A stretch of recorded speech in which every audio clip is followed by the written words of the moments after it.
Hey folks, Alex here, 9 to 5 to Freedom. In today's video, we are jam-packed right before Thanksgiving break. Talk about what happened in the market today, give an update on my portfolio, and for those folks who are curious how I'm living out of my brokerage account, we'll give a breakdown and update on that as well. So let's dive into it, lots to cover. We'll try to make it brief to get you on to your turkeys. So the Fear and Greed Index from CNN, we're floating at 18, which is good. And hopefully this neutralizes sometime into next year. I think we had some nice dips, and those of you who took the opportunity to buy into that are probably glad they did. The S&P 500, folks, is up 0.69 today. Dow up 0.67, Nasdaq 0.82, Russell up 0.82. The VIX is down 7.38%, and gold slightly slipped, floating at 41.94 an ounce. Okay, so yeah, very nice recovery. We'll look at the Nasdaq here. We'll just take a look at the 1 month. As you can see here, October 29th, we were at the peak for this year, 635.77 a share, and right now we are at 614. So very nice recovery since November 20th, running up to the season. Now, this month really gave me a lot of clarity on what I want to do going into next year. If you followed me along the journey this whole year, you know that I've been kind of all over the place a little bit. I started out more on the safe side, then I got a little bit greedy, wanted to get more yield. Then I learned about the whole yield trap and how they get you with all of those distributions that are just you getting your own money back. And so I exited all yield max funds. I got out of OLTI, and even most recently I got out of the leverage funds like WPay, because I just don't think those types of funds would be something I want to hold long term. Now, WPay did recover nice 2.3% today, and in 1 month we are still down 14.5% on WPay.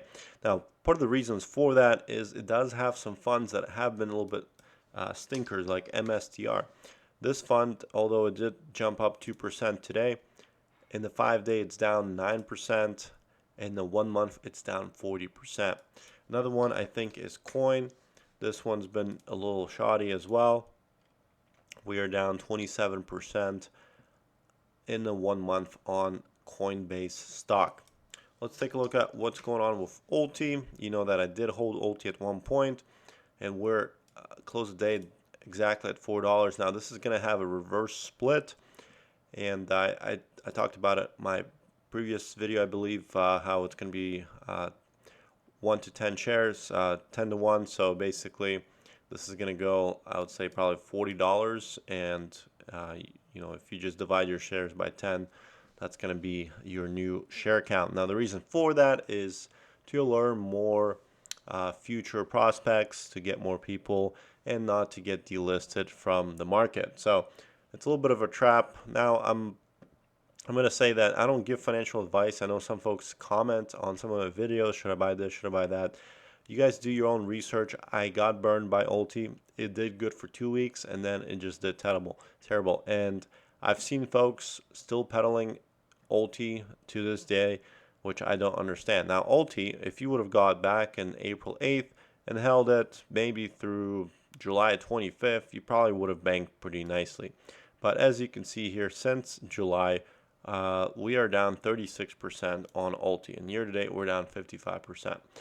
So these types of funds, folks, it's just like a regular stock. This is what I'm coming down to the conclusion on.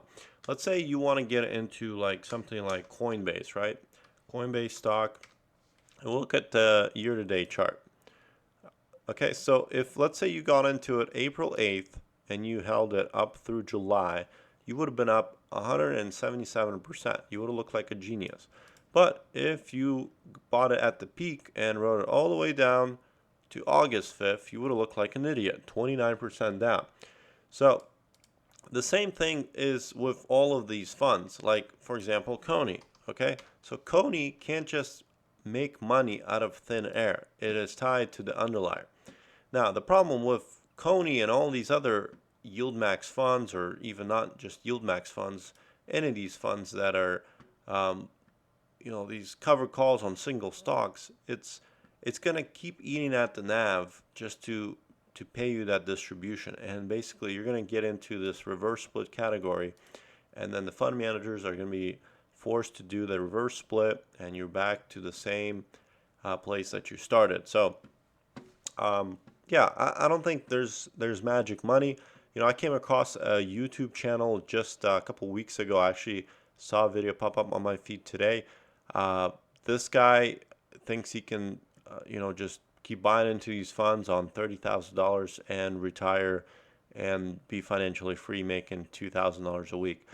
Um, I commented on his video saying like, "Hey, this stuff doesn't work. I've tested it, but I guess time will tell." So, anyways, that's what we got going on here. We'll hop over to my Robinhood account. Let's see here. We are sitting at 115,907 on my account. Now, I did pay some bills and stuff out of it, but today was very nice green day all the way across. And 1 week we are up 2.8% on the 1 week chart. 1 month we are still down 19%. Now, if you guys are new, I did sell out of WPay. I took a huge loss on it, and my position was quite large into WPay, and I wanted to get out of it, cut my losses, and start fresh. Now, some people pointed out like, "Hey, your account's much smaller than it was. It was like $180,000 before."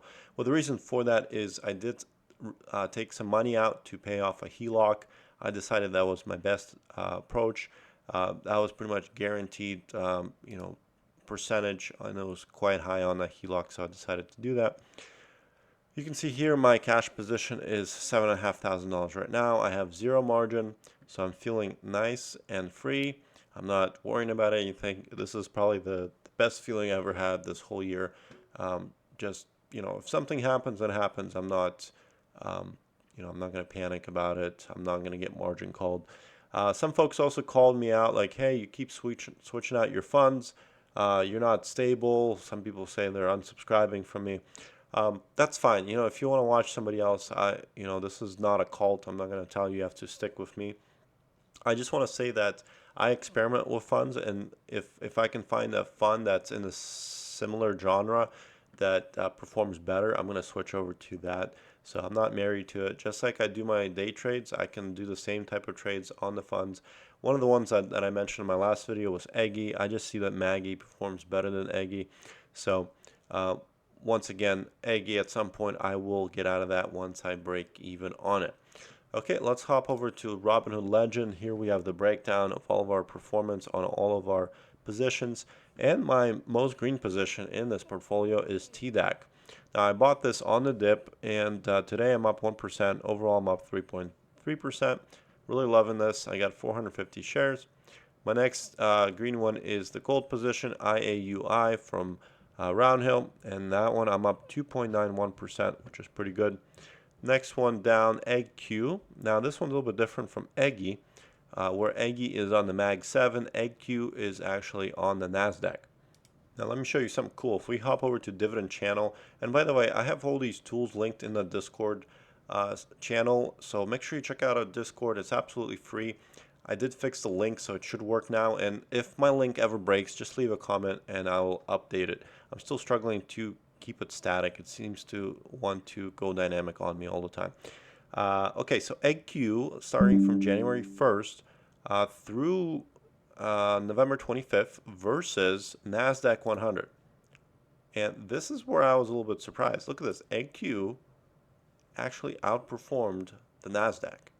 So that's one of the reasons I wanted to dip my toes a little bit into EggQ, because I thought that was kind of interesting that they beat their underlying. But, I mean, past results don't guarantee future results, and we've seen that with other funds. So, just, keep an eye on that. T-Spy, okay, another one from Tap Alpha. I'm up 2.81%. I got 305 shares. Very nice. QQQI, I'm up 1.7. 200 shares. SPY-I, 120 shares. I'm up 1.4. And I got my Roundhill weeklies, QDT, XET, and Maggie. And I'm up 0.5, 0.4. And I'm down on Maggie 2% as of right now. Now, Maggie's been an excellent performer, so I have no issue holding on to Maggie. Okay, moving down the list here. Eggy, I'm down, like I said, 8.49%. This fund just had a hard time recovering from this last dip, which I was a little bit disappointed about.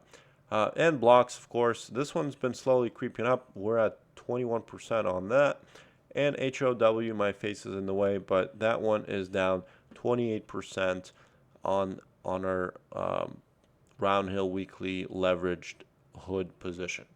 Now, I'm not going to sell out of HOW. I'm just going to keep it just as an experiment. I don't have a lot of money into it, so I'm not going to be adding any more shares to any single ETFs. I just want to have my core base spread between NASDAQ, S&P 500, and I want to spread it between NEOS funds and TAP Alpha funds, which I see that they're doing phenomenal.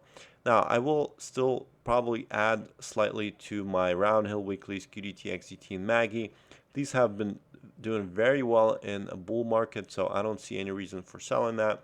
And I personally feeling a little bit bullish. I think we're going to enter a little bit of a Santa Claus rally right before Christmas. So, again, not financial advice. Be advised. Now, let's talk about really what I'm doing here with this account. So we'll talk about how I'm living out of the brokerage account. Now, we have folks who have different strategies, all that kind of stuff. I've experimented with different stuff throughout this year, and really what it comes down to, my brokerage account. Okay, this here is my bank account. My W-2 income gets deposited in here. I have my bills. Most of my bills that I can pay with a credit card, if there's no fees, I pay that with the Robinhood Gold Card. Okay, that one has a 3% cash back on all purchases. So I use that, and then I just pay that off with this individual account every single month. I don't carry a balance. Now, there are some bills that don't work with the credit card. I'm sorry, not the credit card. There's some bills that don't work with the brokerage account. For example, like my mortgage, that doesn't work. I can't link it. And by the way, if you're having issues linking your brokerage account to your bill paying services, I do have a free video where I cover how to do that. So make sure you look that. It's in my playlist on how to get started with living out a brokerage account. But my mortgage, I still have it linked to my regular bank. So I just manually have to pay for that just by transferring money to my bank account. Now, we'll hop over to my dividend tracker. And by the way, I did update this because the previous AI generated picture was misspelled quite badly, and somebody pointed out, and I said, well, I probably should make a new one. This one was brought to you by Grok. Grok seems to be able to spell things better than Gemini. All right, so this is my escape plan. This is basically, I have breakdown of my annual expenses, of my debt that I have to pay down, my retirement goal, and my income stream. So my goal here on this channel is to generate 4 different income streams that can replace my W-2 income, and more than replace. I want to make sure that it covers substantially more, so that I'm well off into the future years, as I expect my expenses to go up, because I do have small children, and they're going to get more expensive as they get older. They're going to have cars, they're going to have colleges, all this kind of stuff that I'm going to have to pay for. So I want to make sure that I'm covered. Now, if I can pay down all my personal debts, and I can have all of these 4 different income streams generate me $150,000, that will sustain my family household, and we can live comfortably and be able to do the same things that we're doing right now. So these are my income streams. Now, I cover this in previous videos. So these are the 4 different income streams that I want to build: real estate income, dividend income, which I'm documenting on this channel, YouTube income, which is thanks to you for watching, subscribing, leaving comments, and if you haven't subscribed yet, if you could please do so. It's just a small way you can help this channel, and it's absolutely free, doesn't require a lot of energy from you. And then the other income, and this could be various things like day trading, maybe flipping some items on eBay or Marketplace, or providing some services. So as of right now, my other income is being generated by doing some day trading, and I'll show you my results for this week so far. Now, my W-2 income, this is my take home. It's roughly about $78,000, and I look at everything on a weekly basis. So right now I'm generating about $2,700 a week, and my target for 2026 is to generate close to $3,600 a week. Now, my goal ultimately is once I pay off all my liabilities and I have all these income streams, then I'll be able to pull the plug and be financially free from my job.